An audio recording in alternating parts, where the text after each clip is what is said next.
La stratégie des autorités consistant à réintroduire des individus issus d'élevage pour redynamiser la population ne donne pas les résultats escomptés. Cette ferme, située dans le nord de la province de Shaanxi en Chine, près des montagnes de Qinling, est un élevage de salamandres géantes. Chaque année, on y élève en moyenne 10 300 salamandres. Elles sont destinées à la consommation ou à servir d'ingrédients pour la médecine traditionnelle. Mais ces animaux ont un problème, ils ne peuvent pas survivre à l'état sauvage. Pourquoi? On va tout vous dire.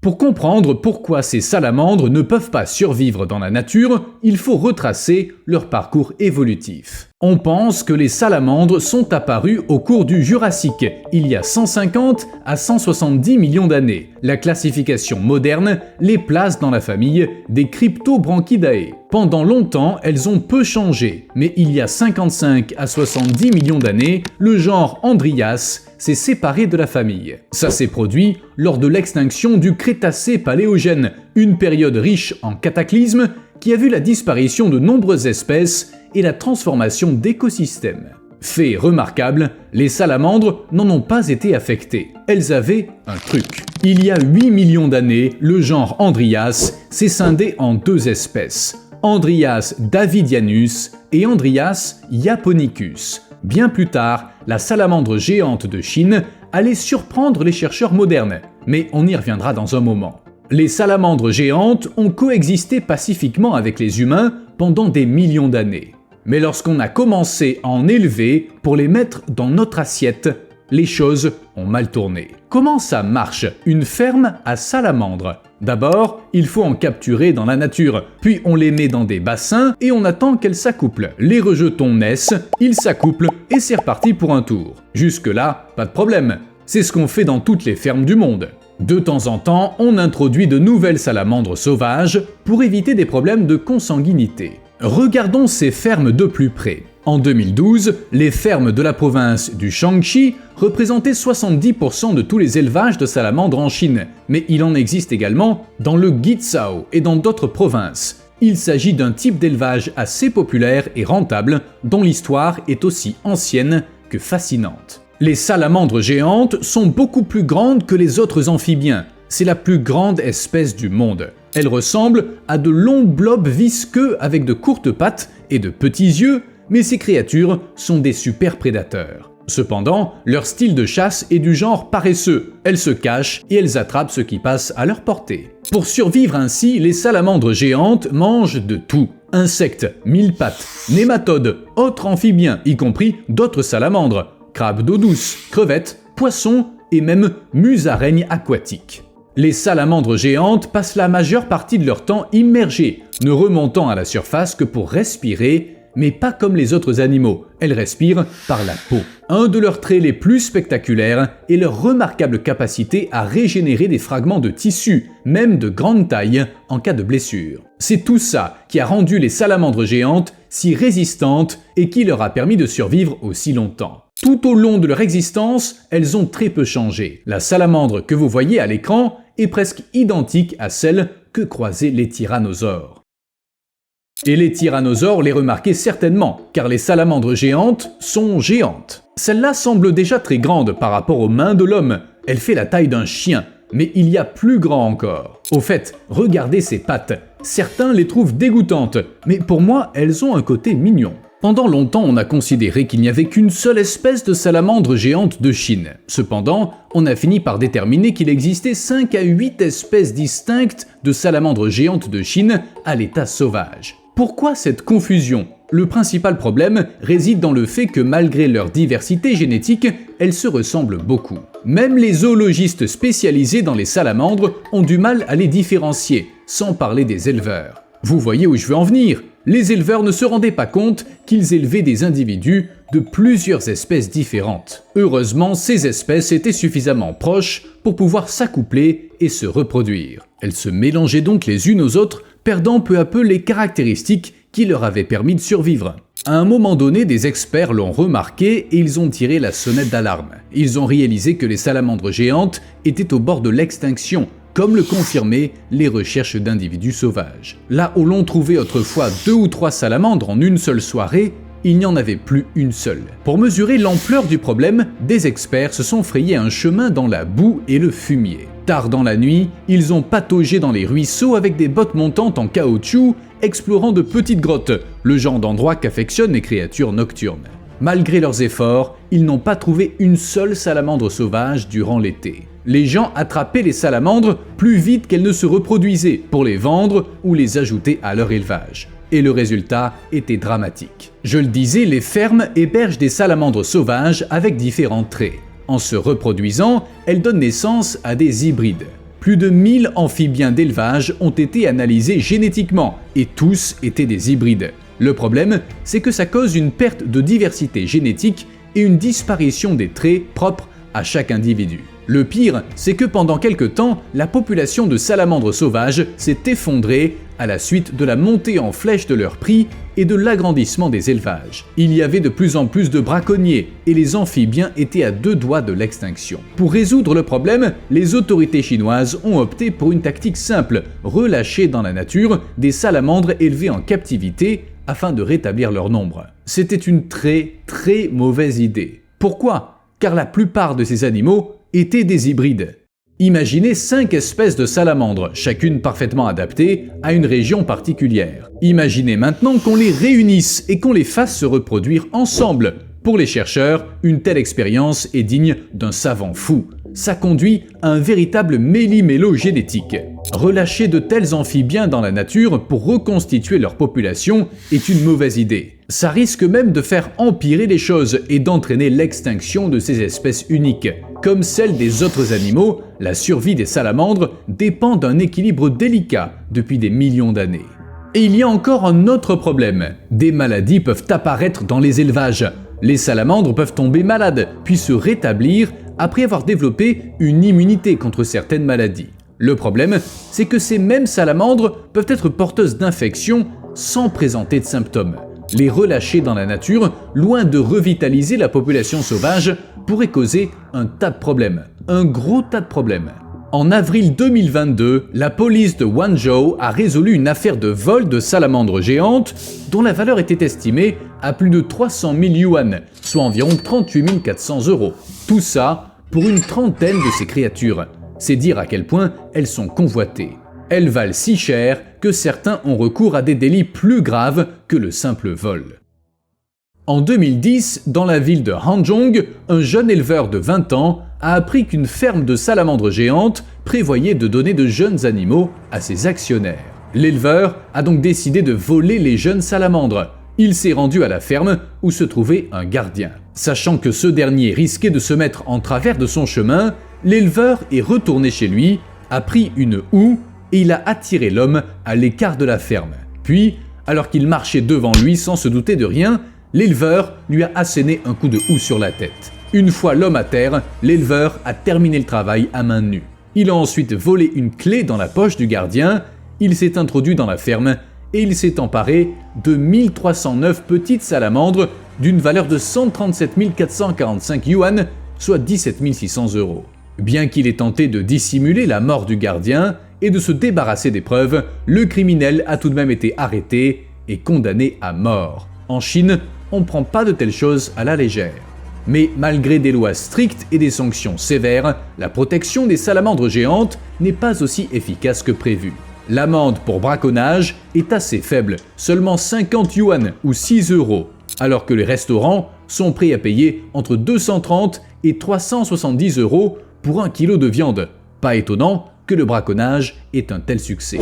Les braconniers ont même conçu un outil spécial fait de bambou et de crochets pointus munis d'un appât qui leur permet d'attraper les salamandres vivantes. En effet, ils les vendent non seulement pour leur viande, mais aussi pour l'élevage.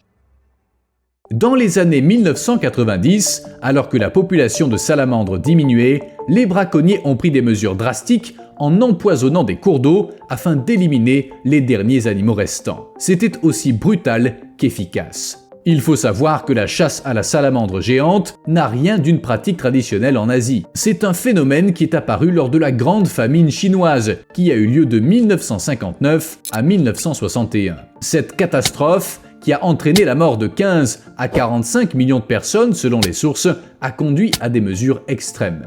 Au cours de cette période, les populations ont été forcées de chercher de nouvelles sources de nourriture. Ces amphibiens massifs, d'un poids de 60 kg, sont devenus des proies de choix. Malheureusement, leur population a diminué de plus de 80% depuis 1960, avant tout car les humains en capturent trop et détruisent leurs habitats. Dans les années 1990, les salamandres géantes sont passées du statut d'aliment de survie pour les pauvres à celui de mets recherchés. On ignore comment ce changement s'est produit, mais les élevages se sont multipliés en profitant des subventions gouvernementales. Ça a permis à des gens de s'enrichir considérablement. Vous voyez ces plats, ils sont préparés à base de viande de salamandre géante. On en ajoute souvent à des soupes, mais on peut aussi la faire cuire à l'étouffer, etc. D'année en année, le battage médiatique n'a cessé de croître. En 2013, les prix ont explosé. Il fallait compter plus de 2000 yuan, soit 260 €, pour acheter 450 grammes de viande de salamandre. C'est notamment pour ça que les salamandres géantes étaient aussi mal connues. Les chercheurs avaient du mal à mettre la main sur des salamandres pour pouvoir les étudier. Il y a eu un effet ruée vers l'or. L'élevage de salamandres était devenu une activité lucrative et de plus en plus de gens tentaient l'expérience. La population de salamandres sauvages en a souffert et l'offre a fini par dépasser la demande. Puis l'épidémie de coronavirus a frappé et son lien supposé avec le commerce d'espèces sauvages a incité le gouvernement à repenser son approche de l'élevage. Avant ça, les gens étaient pris à tout pour mettre la main sur n'importe quel morceau de salamandre. La viande, en plus d'être savoureuse, est censée avoir des effets bénéfiques sur la santé. La médecine traditionnelle fait appel à la peau, aux muscles, au mucus et aux os, entre autres. On mélange aussi de la poudre de peau séchée avec de l'huile de tong pour traiter les brûlures. Est-ce que ça fonctionne? Honnêtement, c'est pas sûr. Mais malgré la baisse de la demande, les élevages tournent toujours. À l'heure actuelle, il y en a plus de 10 000 et 7 ou 8 d'entre eux possèdent plus d'1 million de ces créatures. Chaque année, la province du Shaanxi produit 16 millions de petites salamandres contre 14 millions dans celle du Hanzhong. Ces fermes sont immenses, comme celle-ci, qui couvre environ 11 hectares, pour un investissement total de plus de 3 millions de yuan, 370 000 €. Vous vous demandez peut-être pourquoi s'embêter à attraper des salamandres sauvages alors que les élevages en regorgent. Ils n'en ont pas encore assez? Eh bien, il s'avère que non. Le taux de reproduction des salamandres est médiocre dans ces fermes de béton. Pour éviter que leur nombre ne décroisse, il faut injecter des individus sauvages qui savent comment s'y prendre. Il faut dire que les salamandres sont difficiles à contenter. Elles ont besoin de conditions bien précises. Contrairement aux élevages habituels, conçus pour faciliter la tâche des fermiers, les fermes de salamandres sont dédiées au bien-être animal. Il leur faut notamment de l'eau courante propre et un environnement calme. Il ne suffit pas de les mettre dans une cage pour qu'elles fondent une famille. Elles ont besoin d'un endroit douillet pour se cacher de la lumière. Sans quoi, dans le meilleur des cas, elles ne feront pas de petits et au pire, elles risquent de mourir. Les éleveurs doivent être attentifs à beaucoup de choses. Lorsque les petites salamandres sortent de l'œuf, elles mesurent 2 cm de long et elles passent leur temps dans l'eau. Elles bougent peu, elles se contentent de flotter, se fiant à leur queue pour dériver, en changeant de position toutes les 1 à 2 heures. À ce stade, elles ressemblent à ça. Contrairement aux autres animaux qui sont souvent très dynamiques lorsqu'ils sont bébés, les salamandres sont peu actives. On les place dans des seaux en plastique, 5 salamandres pour 100 cm² au maximum. Au fur et à mesure qu'elles grandissent, on les trie et lorsqu'elles atteignent 7 cm, on les déplace dans des bassins en béton. Les salamandres grandissent lentement. Ces petits gars ont déjà plusieurs mois. Il faut environ 5 mois pour que les salamandres atteignent une longueur de 10 à 12 cm. C'est long. Finalement, elles deviennent assez grandes pour qu'on puisse les déplacer à main nue plutôt qu'avec un seau. Dans la nature, il leur faut 5 à 6 ans pour atteindre leur maturité et peser plus de 500 grammes. Et même dans des conditions artificielles, il faut au moins 3 ans pour que leur taille réponde aux normes commerciales. Regardez combien de salamandres il y a dans ce bassin. L'eau est cristalline, il est nécessaire qu'elle soit très propre. Et sa température est définie précisément. Les salamandres ne mangent que si la température de l'eau est inférieure à 20 degrés Celsius. L'idéal, c'est qu'elle se situe entre 16 et 22 degrés. Toute température supérieure à 35 degrés est à proscrire, elle est carrément mortelle. Pour la reproduction, il faut également la bonne installation. La température ne doit pas être inférieure à 20 degrés. Il faut savoir que les salamandres sauvages vivent à des altitudes comprises entre 300 et 800 mètres. Il faut en tenir compte si l'on veut en élever. Et il est nécessaire d'avoir plusieurs réservoirs. C'est pas une mode, ni le résultat des soldes sur les piscines en béton. On peut faire cohabiter plusieurs salamandres, mais leurs rapports seront pas très chaleureux. En vieillissant, elles ont tendance à se disputer pour défendre leur espace vital. N'importe quelle forme de bassin convient, mais ils doivent mesurer plus d'1 mètre de haut pour empêcher les animaux de s'enfuir. Les petites salamandres doivent bien sûr être séparées des adultes, car ces derniers pratiquent le cannibalisme, même lorsqu'ils ont d'autres aliments à manger. En captivité, les salamandres ont un régime alimentaire assez varié, comme dans la nature. Poissons, crevettes, crabes, anguilles, grenouilles, vers de terre, insectes et sous-produits provenant de porcs, de bovins, de moutons, de poulets et autres oiseaux, tout fait ventre. On peut même leur donner des poules vivantes, ça les dérange pas. Mais les poules sont peut-être pas du même avis.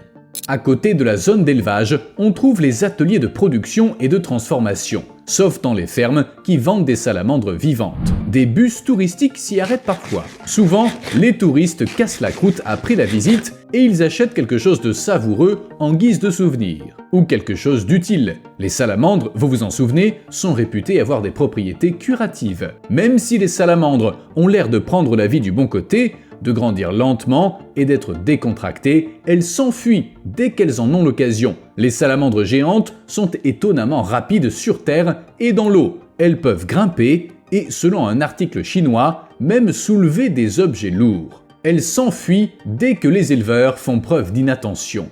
Il faut les surveiller de près en cas de forte pluie.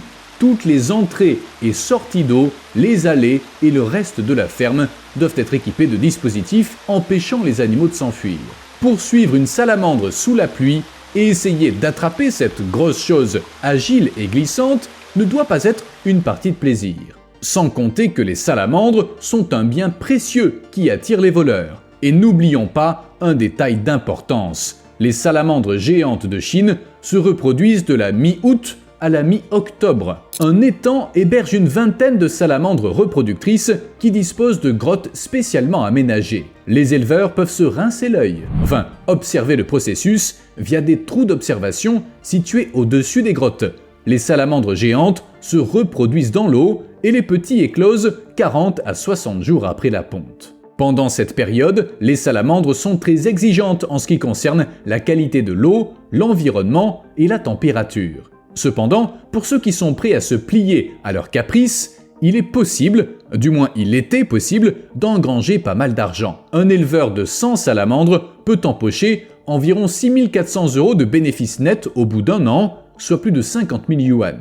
En 2020, le prix de gros du marché pour des adultes pesant 3 à 4 kg était d'environ 75 à 100 yuan par kilo, soit 10 à 13 €. Mais qu'en est-il de la restauration des populations de salamandres géantes sauvages? Les choses se présentent mal. Les experts affirment qu'aucun effort n'est fait pour empêcher les éleveurs de relâcher des hybrides dans la nature. De plus, personne n'essaie de déterminer l'environnement le plus adapté à chaque espèce de salamandre. Les hybrides peuvent causer des ravages génétiques et les autorités en sont parfaitement conscientes. En 2009, des chercheurs ont tenté de souligner la gravité de la situation, mais leurs avertissements sont restés lettre morte. Depuis, plus de 70 000 salamandres ont été relâchées dans la nature, des individus de différentes espèces et à de multiples endroits. En 2013, un vaste projet a été lancé pour étudier les salamandres géantes de Chine. Des chercheurs ont passé 4 ans à parcourir les cours d'eau à la recherche de ces animaux en voie de disparition et ils en ont conclu que la situation était très mauvaise. Ils ont exploré les lits des rivières dans 97 sites différents, couvrant 16 régions. Ils n'ont trouvé des salamandres géantes qu'à 4 endroits. Et les analyses génétiques ont indiqué que ces animaux n'étaient pas des individus locaux, mais qu'ils provenaient de fermes. Lors d'un sondage auprès de 3000 habitants, la moitié d'entre eux ont déclaré avoir déjà vu des salamandres sauvages, mais les dernières observations confirmées remontent à 18 ans. Heureusement, il reste un espoir: élever des salamandres génétiquement pures dans des fermes afin de les préserver. Autre bonne nouvelle, On a récemment découvert une population naturelle de salamandres géantes de race pure dans une réserve nationale de la province de Jiangxi. Il s'agit de la première population ayant une identité génétique propre et se reproduisant régulièrement dans la nature. Comment faire pour remédier à cette situation? Il existe une solution. Cependant, elle exige d'écouter les experts et d'arrêter de relâcher des salamandres sans avoir étudié au préalable leur patrimoine génétique. Le plan serait le suivant: analyser génétiquement les salamandres dans les fermes et, si on en trouve de race pure, les séparer des autres afin de les élever à part. Plus tard, on relâcherait leur progéniture, mais dans les régions d'où provient l'espèce en question. Est-ce que ça serait compliqué? Certainement. En fait, ça serait presque impossible, mais à l'heure actuelle, il n'y a pas d'alternative. La solution est entre les mains des autorités chinoises. Les gens ordinaires, même s'ils sont très désireux de sauver les salamandres géantes, risquent d'aggraver la situation. Bien sûr, il n'est pas juste de dire que les autorités chinoises ne font rien du tout. Depuis 1988, des mesures juridiques ont été mises en œuvre pour protéger les salamandres géantes et 22 réserves naturelles ont été créées dans le centre et le sud de la Chine. En outre, il existe une loi selon laquelle seule la deuxième génération d'animaux élevés artificiellement peut être consommée et vendue, et l'obtention d'une licence est nécessaire pour élever des salamandres. Cependant, les faibles peines encourues en cas de braconnage ne sont pas très dissuasives. A plus.